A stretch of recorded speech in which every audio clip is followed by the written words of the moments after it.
ताज़ा तरीन अपडेट के साथ। दोस्तों, कई ऐसे देश हैं जो ये कोशिश कर रहे हैं कि ईरान, इजराइल और अमेरिका की जंग ना हो, क्योंकि उनको पता है कि उनका भी नुकसान होगा। ऐसे में तुर्की काफ़ी मेहनत कर रहा था और अभी भी कर रहा है। तुर्की की रिपोर्ट के अनुसार ऐलान तुर्की ने किया है कि तुर्की की राजधानी अंकारा के अंदर मीटिंग अमेरिका और ईरान के ऑफिशियल की सेट कर दी गई है। यानी तुर्की ने बड़ा कारनामा कर दिया है। और तो और ईरान के ऑफिशियल दोनों ही आमने सामने तुर्की की मौजूदगी में मुलाकात करेंगे तुर्की के अंदर, पहली बात। फिर इसी से जुड़ी अगली बात, तुर्की ने ईरान के सामने ऑफर रखा है कि आपका जो एनरिच यूरेनियम है, जो आपने यूरेनियम बनाया हुआ है एक्स्ट्रा, वो आप हमें दे दीजिए परमानेंटली। तुर्की को आप अपना यूरेनियम दे दीजिए परमानेंटली, डील हो जाएगी। इसके बाद गारंटी हमारी है कि डील होगी, तुर्की ये कह रहा है। अच्छा, तुर्की नेटो का मेंबर है, नेटो में अमेरिका है, तो ये बात कही जा रही है कि हाँ, अगर एनरिच यूरेनियम ईरान ने तुर्की को दे दिया तो इस पर अमेरिका और यूरोप के देश ठंडे पड़ सकते हैं और डील कर सकते हैं। वहीं अगली रिपोर्ट में ये भी दावा किया जा रहा है कि तुर्की अकेला नहीं, तुर्की, इजिप्ट और कतर, जी हाँ, इजिप्ट और कतर ज़्यादा मेहनत कर रहे हैं कि ईरानियन ऑफिशियल को और अमरीकी ऑफिशियल को मनाया जाए और एक जगह बैठाकर बातचीत करके इस होने वाली खौफनाक जंग को रोका जा सके। इसी रिपोर्ट में बड़ा दावा ये है कि तुर्की, इजिप्ट, कतर, ये तमाम जो लोग मेहनत कर रहे हैं, इनकी मेहनत रंग लाई है और अमेरिका के डोनाल्ड ट्रंप के ऑफिशियल्स मान रहे हैं कि हम बातचीत करने राज़ी हैं। अब दूसरी वजह क्या है भाई, नहीं मानना होता और डोनाल्ड ट्रंप के चूतड़ों में दम होता तो अब तक ईरान पर हमला ये कर चुका होता, लेकिन उसको यही चाहिए था ताकि चूतड़ भी बच जाए और इज्जत भी बच जाए, नाक भी न कटे कि बातें इतनी बड़ी बड़ी, तुम तो ईरान को मिटाने वाले थे, अब क्या हुआ। तो अब कहने के लिए है इनके पास कि अरे अरब देशों ने पूरी ताकत झोंक दी, तुर्की हमारे ट्रक के आगे लेट गया, कतर हमारे फाइटर जेट के उसके पहियों में लोट गया, लिपट गया कि नहीं हमला। तो हमने सोच लिया ठीक है, एक बार ईरान से बात कर लेते हैं। वरना खुदा की कसम आप सब जानते हैं कि अमेरिका को हमला करना होता तो वो किसी के न सुनता, वो अब तक हमला कर चुका होता।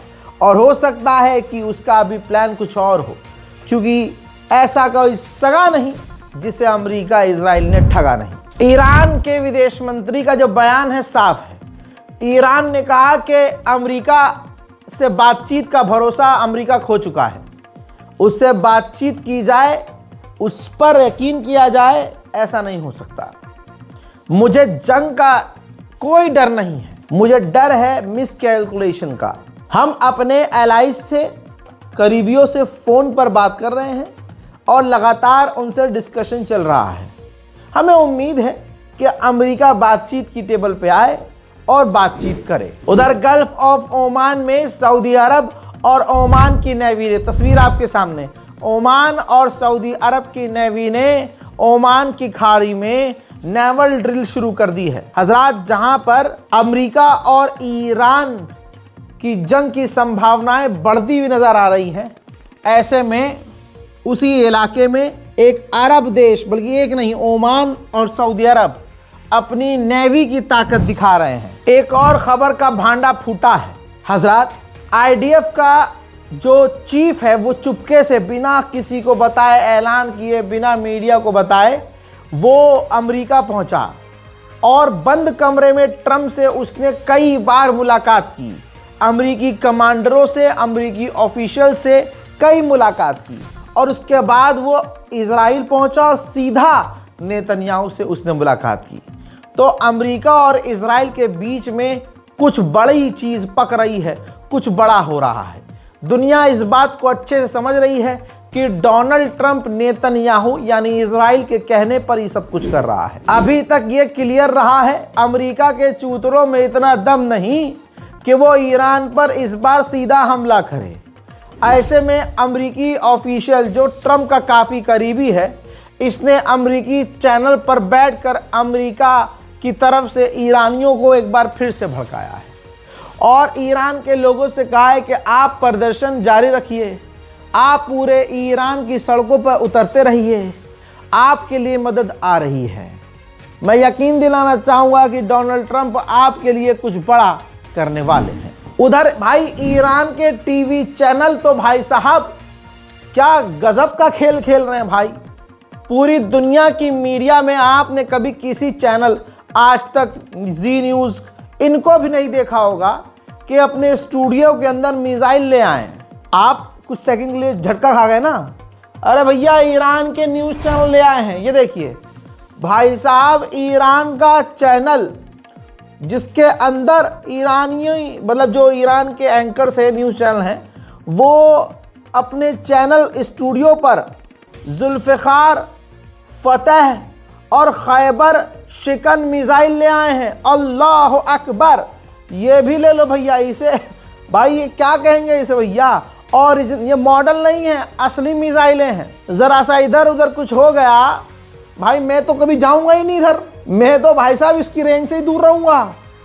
अल्लाह ना करे लुढ़क गई, गिर गई, किसी ने कुछ दबा दिया, फटफटा गई, लेने के देने पड़ जाएंगे। अबे भाई लेने के क्या, देने के देने पड़ जाएंगे। लेकिन ये ईरान के एंकरों का जलवा देखो, ईरान के टीवी चैनल्स का जलवा देखो भाई साहब। इन्होंने स्टूडियो के अंदर ही ईरान की 3 सबसे खतरनाक मिसाइलों को लाकर रख दिया है। जाहिर सी बात है ये IRGC खामनाई के अप्रूवल से ही तो हुआ होगा। तो एक बार फिर से ईरान ने यह भी दिखा दिया कि बेटा अगर तुम अपनी मीडिया की ताकत दिखा सकते हो तो हम अपनी मीडिया को ही ताकत बना सकते हैं और मीडिया को अपनी सबसे बड़ी ताकतें सौंप सकते हैं। ये बेटा दिखाओ दुनिया को, ये 3 जो हैं खिलौने हमारे पास हैं, इसको अपने स्टूडियो में रखो और दुनिया को दिखाओ, और जब हम खेलेंगे तो अमेरिका और इजराइल का क्या होगा। हजरात कुछ बड़ी खबरें जान लो। अब जानिए, इजराइल ने खुद कहा है 12 डेज वॉर में ईरान की हमने जितनी मिसाइलें खराब की, ईरान ने वो दोबारा रीबिल्ड कर ली हैं। आज की तारीख में उतनी और उससे ज्यादा भी मिसाइलें ईरान के पास मौजूद हैं। अल्लाह अकबर, अल्लाह अकबर। दुश्मन कह रहा है, दुश्मन इजराइल ने आगे ये भी कहा है कि अमेरिकी सरकार डोनाल्ड ट्रंप ईरान के अभी भी सिर्फ न्यूक्लियर साइट्स पर हमला करना चाहता है ट्रंप, लेकिन अमेरिका पर इजराइल दबाव बना रहा है कि आप ईरान की बैलिस्टिक मिसाइल प्रोग्राम पर भी हमला करो। तीसरी अपडेट यह है इसी रिपोर्ट में कि ईरान की बैलिस्टिक मिसाइलों के साथ इजराइल जी नहीं सकता, रह नहीं सकता। लिहाजा इजराइल की कोशिश यह है कि ट्रंप पर प्रेशर बनाए और ट्रंप से सिर्फ ईरान के परमाणु ठिकानों पर नहीं बल्कि ईरान के मिसाइल फैक्ट्रियों पर भी हमला करवाएं।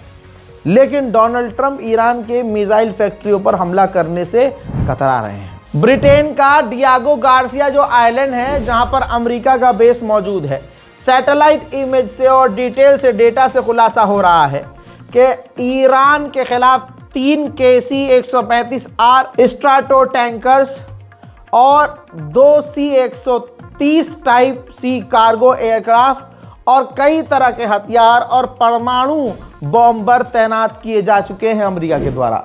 सामने से ईरान पर हमला कभी नहीं होता है। ईरान के अंदर पहले अमेरिका के, इजराइल के प्रॉक्सीज एक्टिव होते हैं। बंदर अब्बास के इलाके में तस्वीर एक बार फिर से आई है, धमाका, एक बिल्डिंग हुआ और ज़बरदस्त आग लग गई। हजरात ईरान ने इस पर कोई विशेष टिप्पणी नहीं की है क्योंकि ये चीज़ 2-3 दिन से एकदम से शुरू हो चुकी है। दुश्मन सामने से हमला नहीं कर रहा है लेकिन ईरान के अंदर हमले इस तरह के शुरू हो चुके हैं। ईरान के समर्थक लड़ाकू ग्रुप अंसारुल्लाह ने कहा है कि अगर ईरान पर हमला हुआ तो उसके बाद जो कुछ भी होगा इलाके में उसका जिम्मेदार अमेरिका होगा। हजरात अमेरिका का कहना यह, रिपोर्ट लीक हुई है कि अमेरिका का मानना यह है कि हम जो ईरान पर हमला करेंगे उसकी जवाबी कार्रवाई ईरान बड़ी करेगा, जिसकी वजह से ईरान फिर सोचेगा नहीं कि इलाके में कौन उसका दोस्त है कौन उसका दुश्मन। जहां भी अमेरिका और इजराइल के ठिकाने नजर आएंगे ईरान हमला करेगा। ऐसे में अमेरिका से दोस्ती अरब देशों की खराब हो सकती है। तो इसी वजह से अमेरिका अपने इलाके के अंदर, उस गल्फ के इलाके के अंदर तमाम अपने सहयोगी देशों के यहाँ हथियार और ख़ास करके एयर डिफेंस सिस्टम तैनात कर रहा है कि जब ईरान जवाबी कार्रवाई करे तो हमारे अरब देशों के चूतड़ों को